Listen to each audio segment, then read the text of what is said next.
Hello everybody and welcome to the video. So today we are continuing our discussion on the cardiovascular system, and today we have a few main topics we're going to be thinking about, including heartbeat, pulse, and blood pressure. So let's dive right in.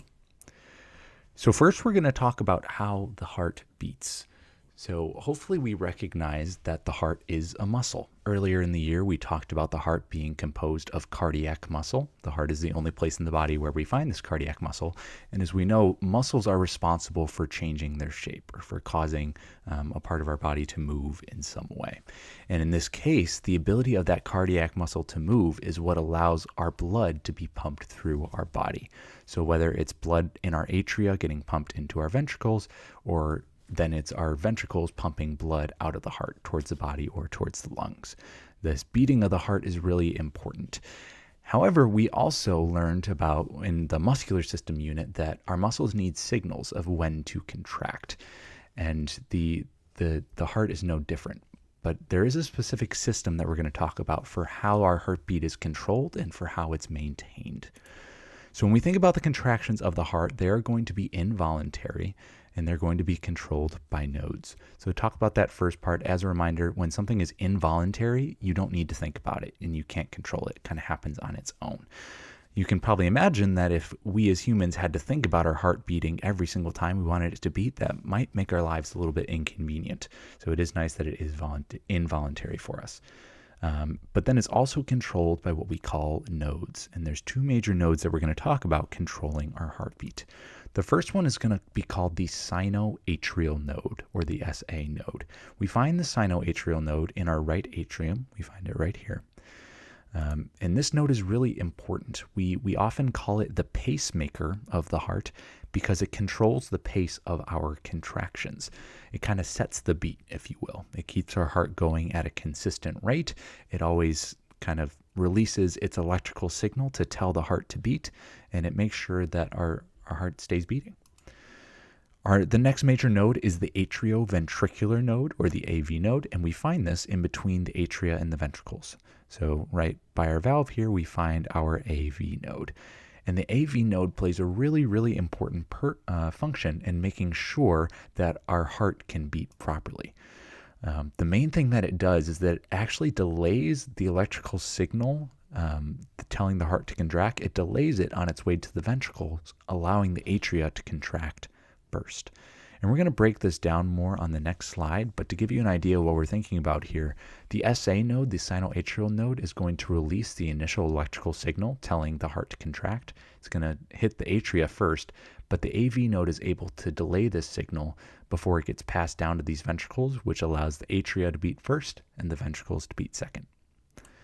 The last major thing that we want to talk about that allows our heart to beat are some additional fibers that are kind of attached to our AV node here. So as we go down, we have what are called bundles coming through here. So this area is called the atrioventricular bundle, or the bundle of His. And these help to propagate or send the electrical signal down our nerve fibers here. And then we eventually get to what are called the Purkinje fibers, which reach all the way out. And their job is to basically stimulate the ventricles to contract. So they're basically going to spread out across these large muscular ventricles and tell the entire system to contract, allowing blood to be pushed through our body.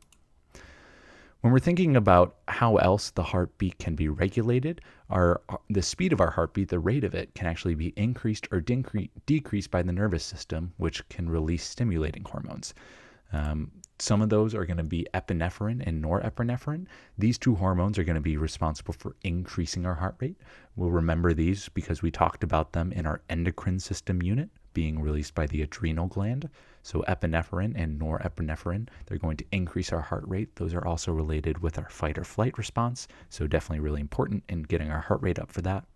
And then on the other hand, we have acetylcholine, which can be released by the nervous system, and that's going to cause our heart rate to decrease. So that can help to balance it out. That might be released as we're getting ready to sleep or we're not as active, so our heart can take a little bit of a break.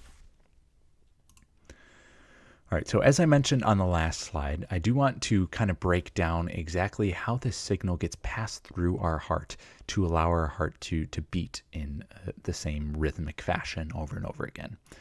So breaking down these steps of heartbeat. The first step, as I mentioned, is that the signal starts in the SA, or the sinoatrial node. Again, we find that at the top of our right atrium here. And this is going to release a signal, and it's going to kind of travel through our atria here, and it's going to travel towards this AV node here because it's at the bottom of our right atrium. The second step is that our atria are going to contract. Once the atria, the cells of our atria, get the electrical signal from the SA node, they're going to start to contract, which is going to push blood from the atria into the ventricles below. The third part is that the impulse passes from the AV node to the bundles/fibers.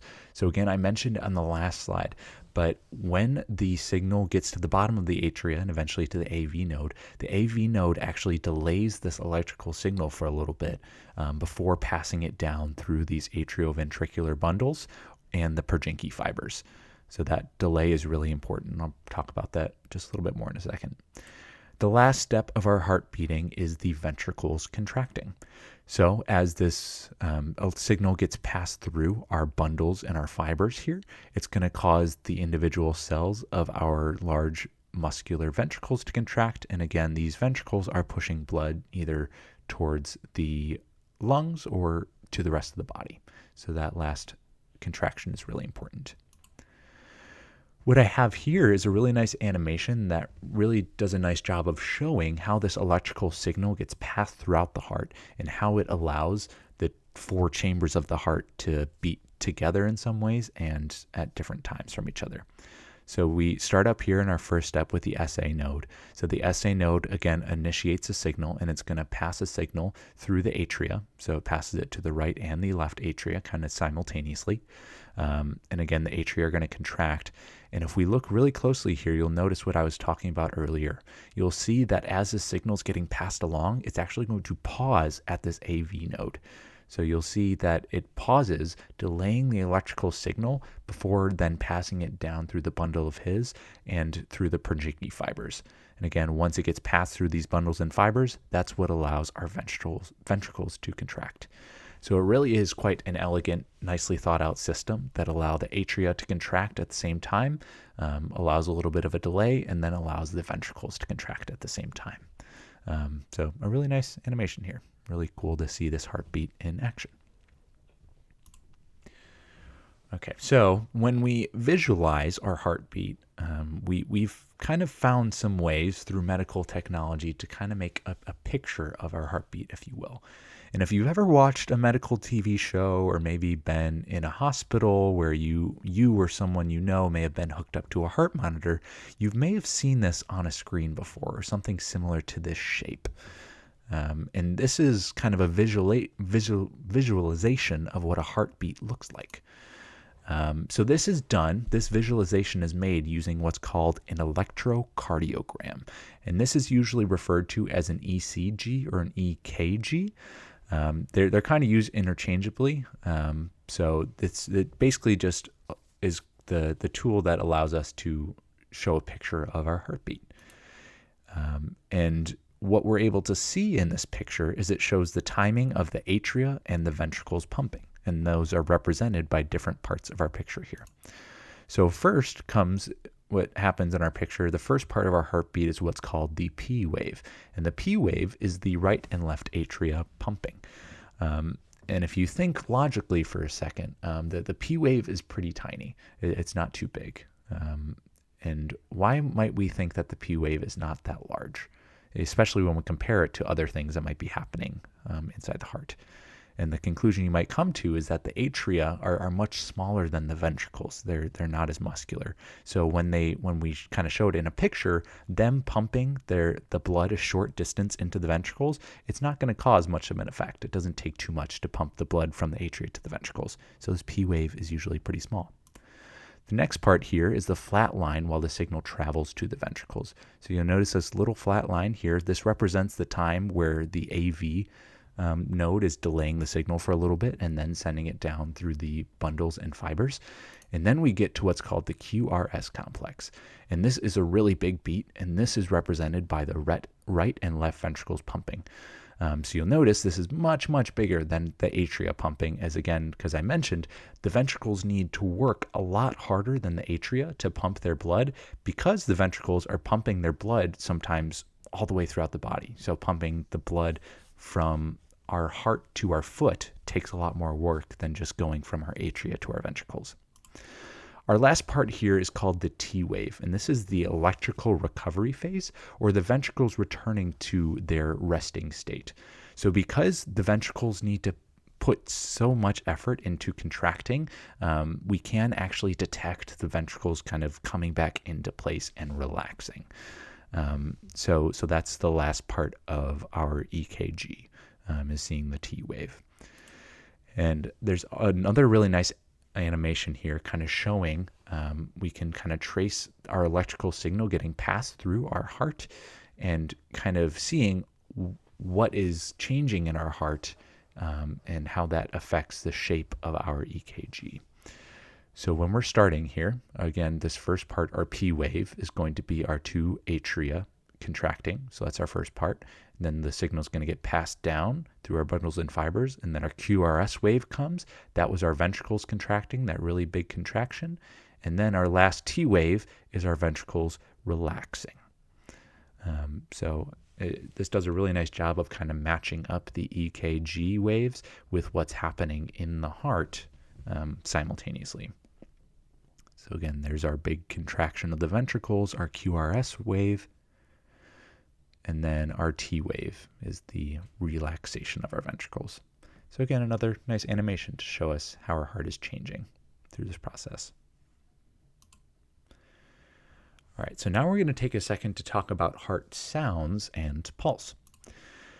So if you were to listen to your heart using a stethoscope maybe, or if you have put your heart or put your ear on someone else's chest to listen to their heart, you may have heard that the heart makes a characteristic, what's often called a lub-dub sound when it beats.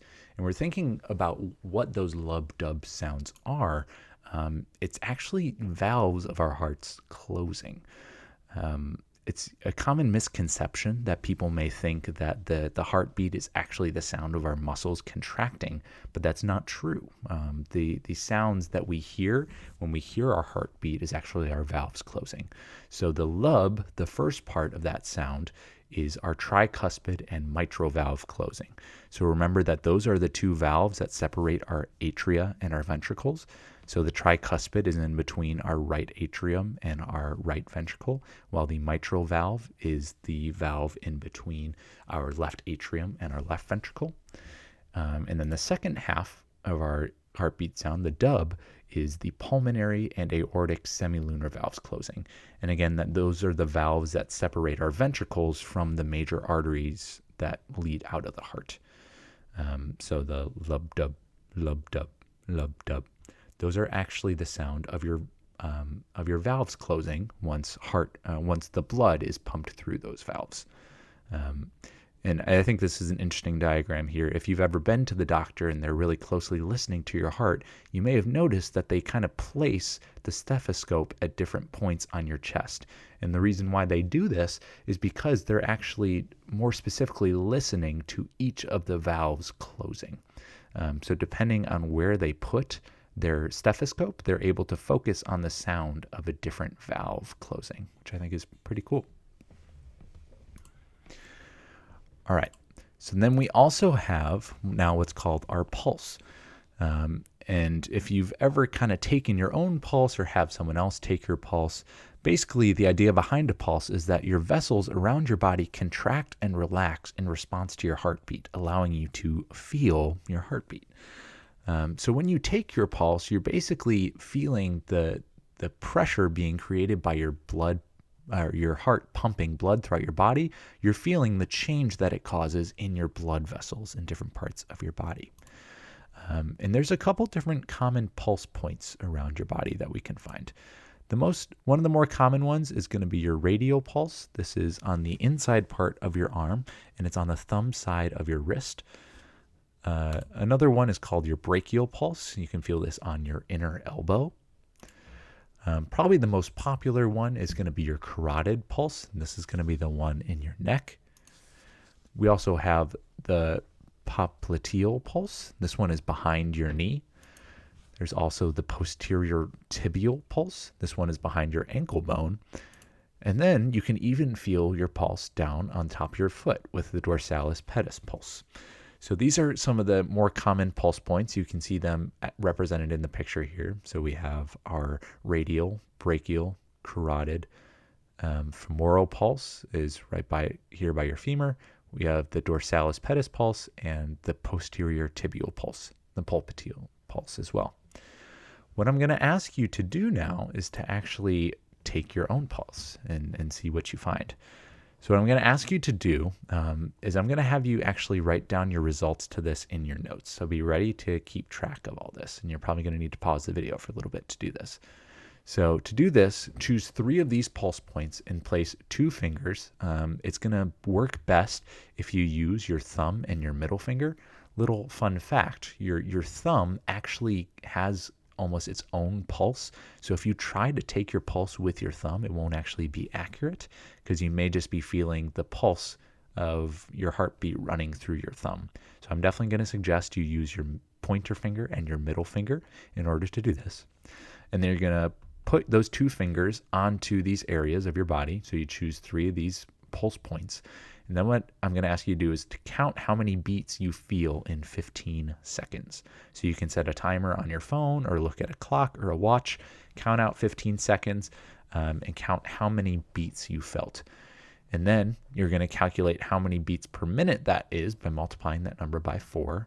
And then I'm going to ask you to write down your results for each of the pulse points. So say if you take the pulse at your radial pulse, you take that, you multiply it by 15, write that down, how many beats per minute you calculated. And then maybe you do your carotid pulse or your popliteal pulse or your posterior tibial pulse, and test those out and see what you get. Some of these are going to be easier or harder to find than others. What I would suggest doing is kind of keeping your fingers in the same place for a few seconds just to see whether or not you can feel it. And then if you're having trouble with a certain pulse point, you can switch to another. But what I would suggest is you pause the video now and you take a second, take your pulse at 3 different pulse points, multiply that by 4, and then lastly compare why these numbers might be different. If they are different, maybe give an explanation as to why you think those numbers might be different. So take your pulse, compare the results, and then we'll come start the video once you're back. All right, so hopefully you didn't have too much trouble taking your pulse there. I'll be intrigued to see what you all calculated for your different pulses, but hopefully it didn't give you too much trouble. All right, now we are going to talk about blood pressure. This is something that you probably get done whenever you go to the doctor. You probably maybe have heard your parents or grandparents talk about this. Blood pressure is a really important indicator of health, and it's something that doctors and yourself, you should definitely keep track of this during your life to make sure that you have a healthy blood pressure, because blood pressure that's too high or too low can be dangerous, and we'll talk about that a little bit. So blood pressure is a measurement used by health professionals, and they usually use large arteries in order to take your blood pressure.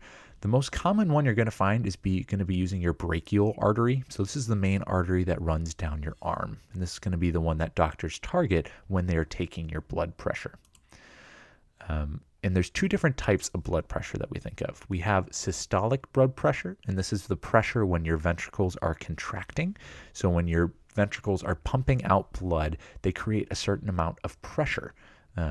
So it's going to usually, this is always going to be the higher number almost all the time. And then the second type of blood pressure we have is called the diastolic. And this is the pressure when the ventricles relax. So this is actually going to be pressure that gets created that kind of pulls blood back towards the ventricles. And that's just because whenever you apply pressure to something and then you release that pressure, whatever you pushed away is going to want to come back towards wherever it came from. For example, if you've ever held a balloon in your hands before and you've kind of squeezed one side of the balloon, you've seen that the part you're not squeezing gets larger because you're forcing air towards that side of the balloon. But then when you release your hands, that air moves right back to where it was. And the same idea applies to your heart. When your ventricles contract, they're pushing the blood away, but then when your ventricles relax, there's some force that pulls the blood back towards your ventricles. So when we're measuring the different types of blood pressure, that's what we're measuring. Systolic is pressure that is occurring when the ventricles contract, and diastolic is the pressure when ventricles relax. When we write blood pressure, we always write the systolic pressure first and the diastolic last. So a very common blood pressure that you'll see is 120/80. That's kind of the baseline of kind of a healthy adult blood pressure. Those are numbers. If you're in this range, you're probably in a good place. 120/80 is a healthy blood pressure. When we're thinking about blood pressure changing throughout the body, pressure in blood vessels decreases as distance from the heart increases. And hopefully that concept makes sense. As you move further and further away from your heart, that pressure is going to kind of be lost over time. It's therefore going to be harder for blood to, for example, get to our feet. Then it's going to be harder than that would be harder than blood trying to get to our shoulder, for example, because the feet are much, much further away from the heart than the shoulders are. And then I actually have a few more questions to kind of wrap up this video. What I want you to think about in your notes, I'm going to ask you to come up with your own answers to these, some ideas of what concerns are there for individuals with either high blood pressure or low blood pressure. I know I didn't tell us specifically about what those may be, but I'll give you some hints to get started. When we think about concerns about high blood pressure, think about how a higher blood pressure might affect our blood vessels over time, or even our heart. How could our heart or blood vessels be affected over time by a high blood pressure? And then when we're thinking about the dangers of low blood pressure, what do you think could be the danger of a low blood pressure? Especially consider the reason why. Why do we need to be able to pump blood throughout the body? And what might happen if our blood pressure gets too low? If our blood pressure gets too low, how might that affect our blood flow? How might that affect our ability of our blood to circulate? And how could that be bad for us? So at the end of your notes, I'll be checking to make sure that you answered these questions. You at least threw out some hypotheses. What are some concerns with people with high or low blood pressure? And I'm excited to see what you think. But that's all that I have for you in this video. Thank you all for watching.